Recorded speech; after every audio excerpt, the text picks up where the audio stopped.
ការផ្ដោតអារម្មណ៍គឺជាសមត្ថភាពផ្ចង់លើការងារប្រកបដោយការយកចិត្តទុកដាក់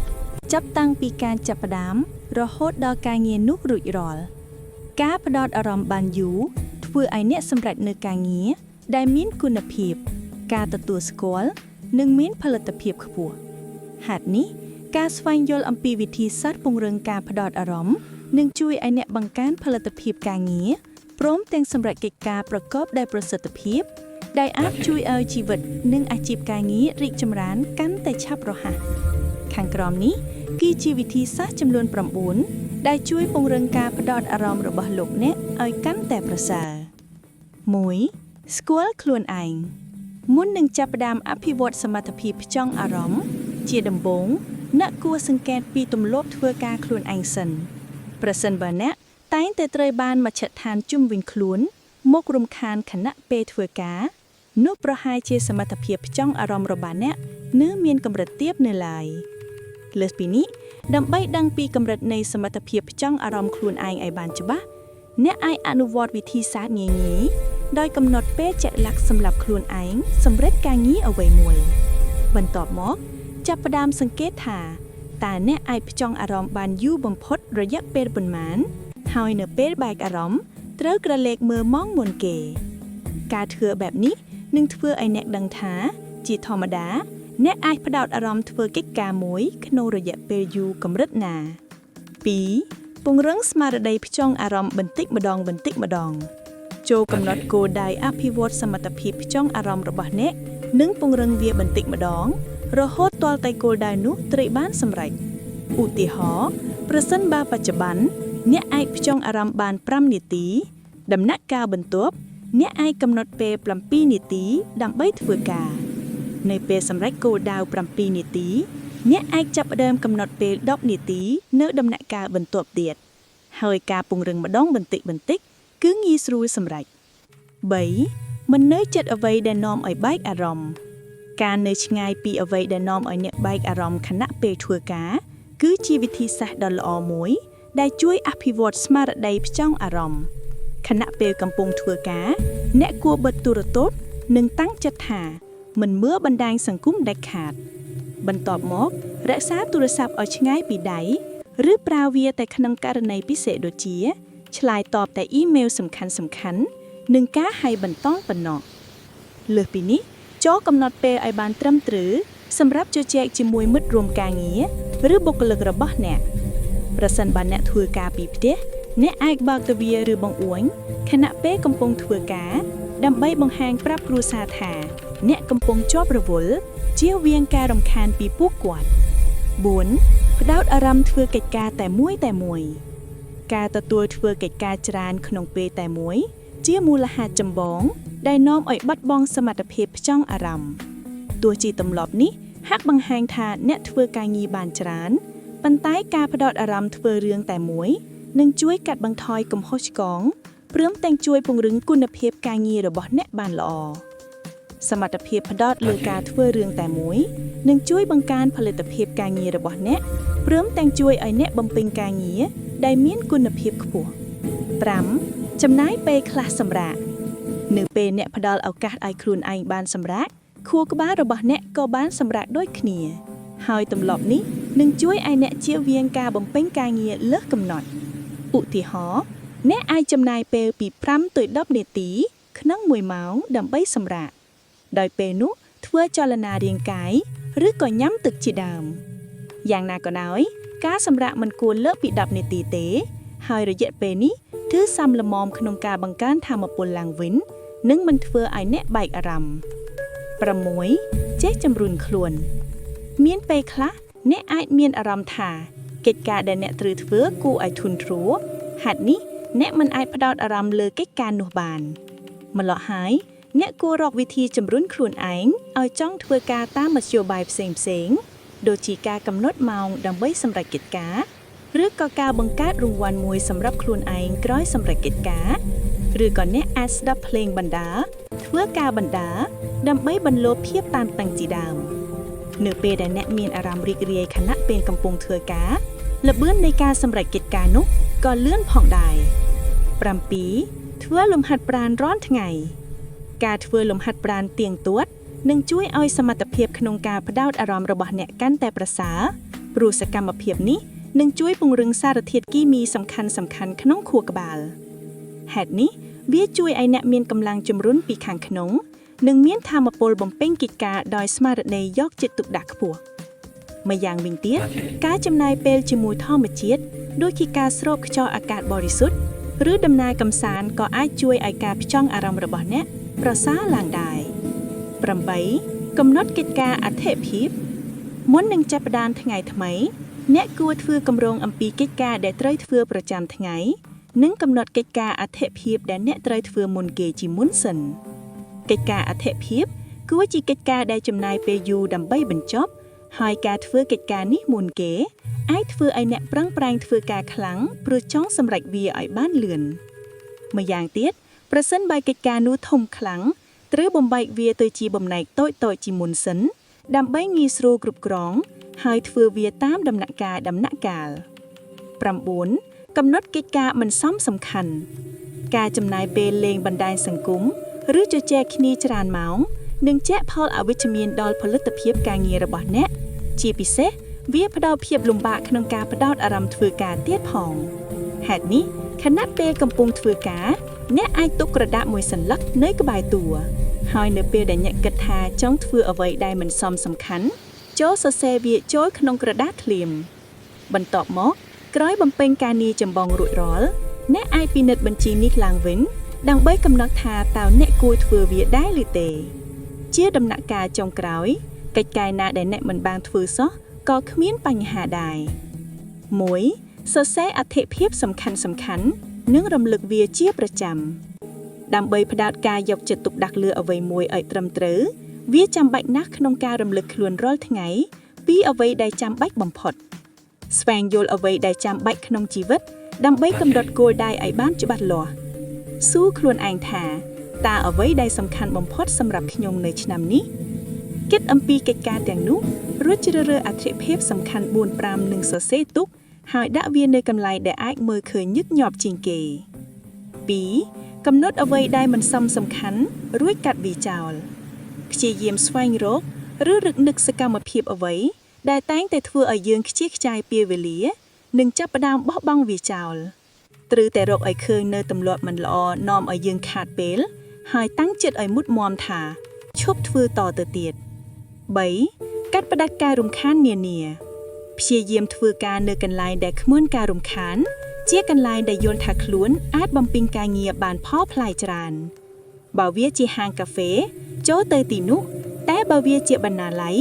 នោះក៏ទៅបណ្ណាល័យទៅ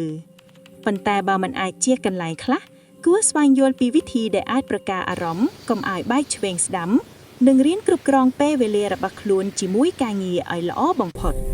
4. កុំធ្វើកិច្ចការច្រើនមុខក្នុងពេលតែមួយនៅពេលធ្វើកិច្ចការច្រើនច្របូរច្របល់ចូលគ្នាពិតជាមិនអាចផ្ដោតអារម្មណ៍លើកិច្ចការមួយឲ្យល្អបានទេហើយធ្វើឲ្យគុណភាពការងារទាំងអស់ថយចុះឡើងព្យាយាមជៀសវាងការធ្វើកិច្ចការច្រើនមុខក្នុងពេលតែមួយដោយរៀបចំភារកិច្ចសំខាន់ធ្វើជាមុនអនុវត្តការងារម្ដងម្នាក់ដោយព្យាយាមផ្ដោតទៅលើកិច្ចការនីមួយៗឲ្យចប់សិននោះយើងនឹងឃើញថាគុណភាពការងារចាប់ផ្ដើមកើនឡើងគួរឲ្យកត់សម្គាល់ 5. ជំនួសគំនិតអវិជ្ជមានដោយគំនិតវិជ្ជមានអារម្មណ៍អវិជ្ជមានសិតតែរំខានដោយការផ្ដោតអារម្មណ៍មិនឲ្យផ្លូវចិត្តលូតលាស់ការអាក់អន់ចិត្តកំហឹងសំអប់និងច្រណែនជាដើមមិនដែលធ្វើឲ្យជីវិតមានគុណភាពល្អទេដូច្នេះរៀនអភ័យទោសចំពោះការប្រមាថមកកាយនិងកំហុសពីអតីតកាលដោយគ្រាន់តែចំនួននៅគំនិតល្អៗទៅបានហើយ 6. ញញឹមទទួលភាពរីករាយជានិច្ចចងចាំថាយើងមានសិទ្ធិធ្វើអ្វីដែលខ្លួនស្រឡាញ់ពេញចិត្តជាការពិតការងារទាំងអស់មិនសុទ្ធតែផ្ដល់ភាពរីករាយទេប៉ុន្តែយើងនៅតែអាចជ្រើសរើសទទួលឬមិនទទួលបាននិងព្យាយាមបំពេញជីវិតដោយសកម្មភាពដែលខ្លួនចូលចិត្តរៀបចំផែនការនិងចាត់ចែងការងារសំខាន់តាមផ្នែកប្រចាំថ្ងៃការរៀបចំផែនការសម្រាប់ថ្ងៃស្អែកអ្វីដែលល្អបំផុតគឺនៅពេលយប់ព្រោះវាអាចធ្វើឲ្យអ្នកមិនត្រូវបានខ្វាយខ្វល់ច្រើនគឺដឹងរួចរាល់ជាស្រេចសម្រាប់ថ្ងៃស្អែកក្នុងការគ្រប់គ្រងពេលនិងចាត់ចែងការងារតាមផ្នែកបានយ៉ាងល្អ ហើយសងធ្វើវាคล้ายជាផ្នែកមួយនៃទម្លាប់ពេលយប់ធ្វើដូច្នេះអ្នកដឹងថាការងារណាដែលចាំបាច់និងដឹងថាការងារណាមិនសូវចាំបាច់ដើម្បីធ្វើវានៅពេលក្រោយទៀតហើយវាពិតជាចាំបាច់ក្នុងការបណ្ដុះការផ្ដោតអារម្មណ៍របស់អ្នកលើកិច្ចការសំខាន់និងចាំបាច់បំផុតពង្រឹងការផ្ដោតអារម្មណ៍របស់អ្នកដូចជាសាច់ដុំបណ្ដុះការយកចិត្តទុកដាក់ផ្ដោតអារម្មណ៍ទៅលើការងាររបស់អ្នកម្ដងបន្តិចរហូតអាចគ្រប់គ្រងវាយ៉ាងមានប្រសិទ្ធភាពវាប្រៀបបាននឹងការធ្វើលំហាត់ប្រាណយកសាច់ដុំឬក៏រត់ម៉ារ៉ាតុងដែរដំបូងវាពិបាកប៉ុន្តែក្រោយមកវានឹងដំណើរការយ៉ាងរលូនត្រឡប់មកការបណ្ដុះការផ្ដោតអារម្មណ៍ដោយអ្នកអាចសាកល្បងបានប្រហែល30នាទីរួចហើយឈប់សម្រាក5នាទីធ្វើបែបនេះជារៀងរាល់ថ្ងៃវានឹងក្លាយទៅជាទម្លាប់យ៉ាងល្អក្នុងការប្រមូលផ្ដុំអារម្មណ៍ផ្ចង់អារម្មណ៍បានយ៉ាងអស្ចារ្យផ្ដោតអារម្មណ៍នៅពេលដែលអ្នកសម្រេចចិត្តអនុវត្តការចងចាំអ្នកគួរតែភ្លេចអំពីអ្វីៗផ្សេងទៀត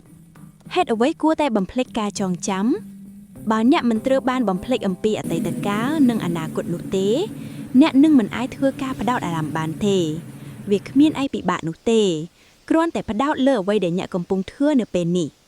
ហើយអ្នកអាចធ្វើការអនុវត្តនេះបានជាមួយនឹងមិត្តរបស់អ្នកក្រុមគ្រួសារបងប្អូនសាច់ញាតិហើយកុំភ្លេចនៅគន្លឹះសំខាន់គឺការផ្ដោតអារម្មណ៍នៅពេលចាប់ផ្ដើមការសន្ទនាជាមួយពួកគេធ្វើសមាធិវិធីសាស្ត្រមួយទៀតដែលចែកឥទ្ធិពលផ្ទាល់ដល់សមត្ថភាពខួរក្បាលក្នុងការផ្ដោតអារម្មណ៍គឺការធ្វើសមាធិការសមាធិត្រូវបានបញ្ជាក់ដោយការសិក្សាជាច្រើនដែលបង្ហាញថាការអនុវត្តការធ្វើសមាធិជួយបង្កើនផ្ចង់អារម្មណ៍បានល្អពិតមែននៅក្នុងការសិក្សាមួយឆ្នាំ2010របស់ Catherine McClan ដែលបានធ្វើការស្ទង់មតិលើក្រុមមនុស្ស60នាក់ក្រោយពីការបញ្ចប់ការសិក្សាអស់រយៈពេល3ខែមកគេសង្កេតឃើញថាអ្នកចូលរួមទាំងនោះមានសមត្ថភាពនៃការយល់ដឹងខ្ពស់ដោយអាចមានសមត្ថភាពធ្វើសមាធិបានរយៈពេលយូរលំហាត់ប្រាណសកម្មភាពរាងកាយមានឥទ្ធិពលស្រដៀងគ្នាដូចជាការធ្វើសមាធិនៅក្នុងការពិសោធន៍ផ្សេងទៀតអ្នកវិទ្យាសាស្ត្របានស្នើឲ្យសិស្សវិទ្យាល័យដោះស្រាយបញ្ហាដែលទាក់ទងនឹងការផ្ដោតអារម្មណ៍នៅក្នុងស្ថានភាពធម្មតាបន្ទាប់ពីសម្រាក20នាទីនិងបន្ទាប់ពីដើរ20នាទីលើម៉ាស៊ីនហាត់ប្រាណអ្នកវិទ្យាសាស្ត្រក៏បានកត់ត្រាពីសកម្មភាពនឺរ៉ូនក្នុងខួរក្បាលផងដែរជាលទ្ធផលអ្នកវិទ្យាសាស្ត្របានរកឃើញថាពួកគេមានដំណើរការល្អបំផុតទាំងការតេស្តនិងទិន្នន័យ EEG បន្ទាប់ពីធ្វើលំហាត់ដោយដើរលើម៉ាស៊ីនរួចមកចំណាយពេលវេលាលំហែខួរក្បាលបើអ្នកចង់ក្លាយទៅជាម្ចាស់ជើងឯកលើការឡើងទម្ងន់អ្នកត្រូវញ៉ាំឲ្យបានច្រើននិងសម្រាកឲ្យបានច្រើនតែប្រសិនបើអ្នកចង់ក្លាយទៅជាម្ចាស់ជើងឯកក្នុងការផ្ដោតអារម្មណ៍គឺវាដូចគ្នាសម្រាប់អ្នកប្រកបណាស់អ្នកមិនអាចធ្វើការផ្ដោតអារម្មណ៍បានគ្រប់ពេលនោះទេបើអ្នកធ្វើការកាន់តែច្រើនសម្រាប់កាន់តែតិចវានឹងធ្វើឲ្យខួរក្បាលអ្នកខ្សោយលើការផ្ដោតអ្វីមួយផ្ទុយទៅវិញការឈប់សម្រាកត្រឹមតែ5នាទីបន្ទាប់ពីការងារបាន1ម៉ោងអនុញ្ញាតឲ្យអ្នកបញ្ចូលថ្មម្ដងហើយម្ដងទៀតឆ្ពោះទៅមុខមានផលិតភាពខ្ពស់ឡើងដូចជាបើអ្នកអង្គុយនៅមុខកុំព្យូទ័ររយៈពេល1ចូលធ្វើលំហាត់រយៈពេល5នាទីទោះបីជាគ្រាន់តែជាការដើរក៏ដោយខាងក្រោមនេះជាមូលហេតុចំនួន8ដែលនាំឲ្យអ្នកបាត់បង់សមត្ថភាពផ្ចង់អារម្មណ៍ 1. ការរំខានពីបច្ចេកវិទ្យារស់នៅសម័យបច្ចេកវិទ្យាជីវិតគ្រូត្រូវបានហ៊ុមព័ទ្ធដោយឧបករណ៍អេឡិចត្រូនិកគ្រប់ពេលហេតុនេះចង់ឬមិនចង់យើងម្នាក់បានប្រើពេលវេលាសម្លឹងអេក្រង់កុំព្យូទ័រនិងទូរស័ព្ទជាច្រើនម៉ោងរួចហើយក្នុងមួយថ្ងៃពេលខ្លះយើងក៏បានភ្លេចខ្លួនធ្វើរឿងសំខាន់ដោយចំណាយពេលទៅលើរឿងមិនចាំបាច់ដូចជាការមើលវីដេអូកម្សាន្តហើយលេងបណ្ដាញសង្គមជាដើមបើយោងតាម website Lifehack បានបង្ហាញថាមនុស្សសប្តាហ៍ថ្ងៃបានចំណាយ 40% នៃជីវិតប្រចាំថ្ងៃរបស់ពួកគេជាមួយនឹងទូរស័ព្ទនិងកុំព្យូទ័រដែលនេះគឺជាអត្រាដែលនាំឲ្យមានបញ្ហាសុខភាពខ្ពស់មួយ 2. ធ្វើរឿងដែលអ្នកមិនចូលចិត្តកាលណាយើងមានឱកាសធ្វើការងារដែលខ្លួនឯងស្រឡាញ់ពេលនោះការផ្ដោតអារម្មណ៍លើការងារក៏បានខ្ពស់ផងដែរផ្ទុយទៅវិញនៅពេលធ្វើការណាមួយដែលគេមិនចូលចិត្តវានឹងធ្វើឲ្យមនុស្សនឹងមានអារម្មណ៍តានតឹងក្នុងពេលកំពុងធ្វើការងារនោះហើយមិនអាចធ្វើកិច្ចការនោះឲ្យអស់ចិត្តថែមទៀតផង 3. ធ្វើការងារច្រើនក្នុងពេលតែមួយ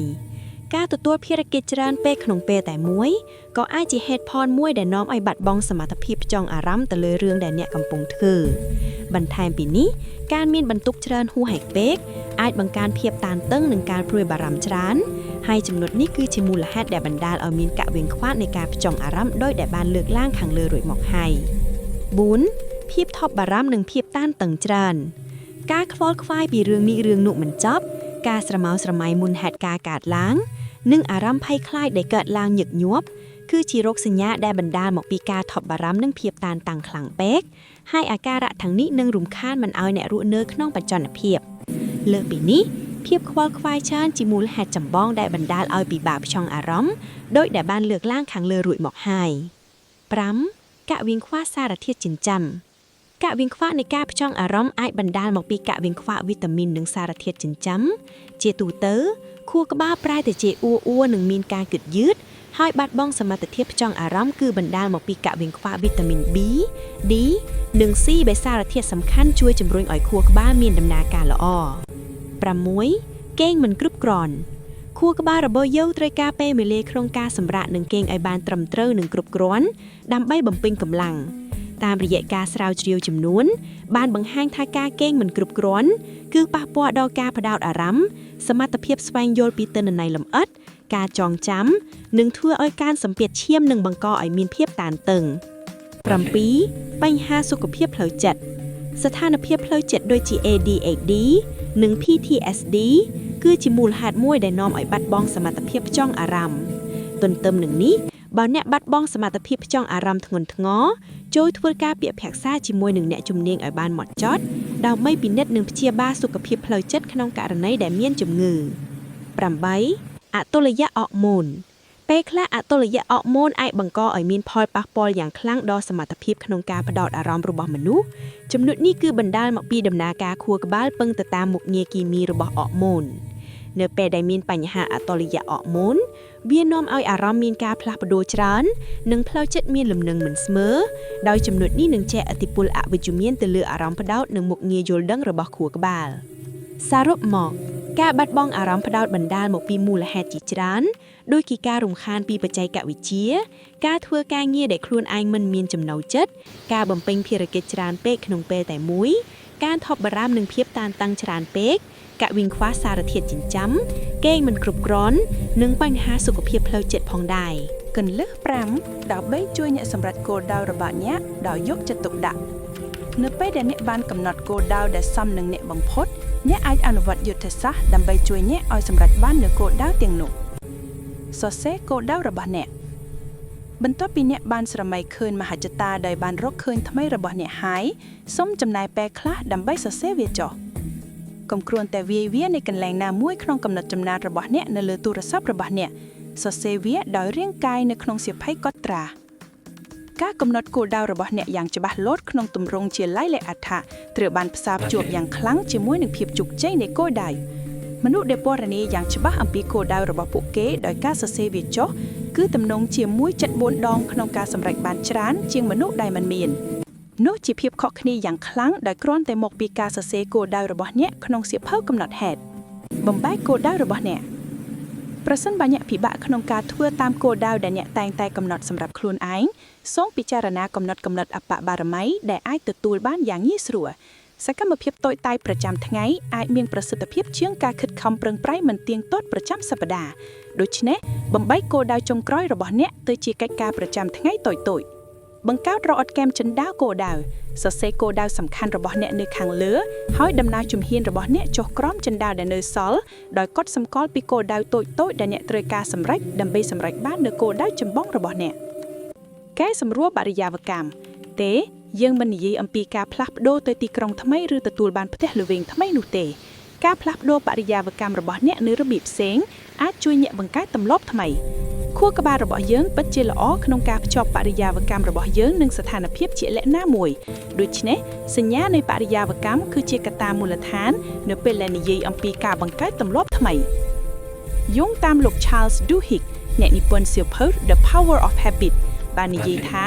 ពេលវេលាល្អបំផុតសម្រាប់ចាប់ផ្ដើមទម្លាប់ថ្មីគឺនៅវិសមកាលនៅពេលដែលបរិយាកម្មរបស់អ្នកខុសគ្នាទាំងស្រុងហើយអ្នកមិនបានហ៊ុមព័ទ្ធជាមួយនឹងសញ្ញាធម្មតារបស់អ្នកនោះទេនៅផ្ទះអ្នកអាចធ្វើការកែសម្រួលតូចៗប៉ុន្តែខ្លាំងដូចជាការអង្គុយលើកៅអីផ្សេងឬធ្វើការនៅបន្ទប់ផ្សេងនៃផ្ទះរបស់អ្នកដើម្បីជួយបណ្ដុះទម្លាប់ថ្មីប្រើប្រាស់សារធាតុដូប៉ាមីនឲ្យបានល្អ នៅពេលដែលយើងសប្បាយចិត្តខួរក្បាលរបស់យើងបញ្ចេញសារធាតុដូប៉ាមីនគឺជាហូម៉ូនមានអារម្មណ៍ល្អអ្នកអាចបង្កើនកម្រិតដូប៉ាមីនរបស់អ្នកដោយការកំណត់គោលដៅតូចៗហើយសម្រេចបានវានេះគឺជាមូលហេតុដែលការចិញ្ចើគោលដៅមានប្រសិទ្ធភាពអ្នកទទួលបានការពេញចិត្តនៃការបំពេញកិច្ចការហើយឆ្ពោះមុខកាន់តែជិតទៅនឹងគោលដៅចម្បងរបស់អ្នក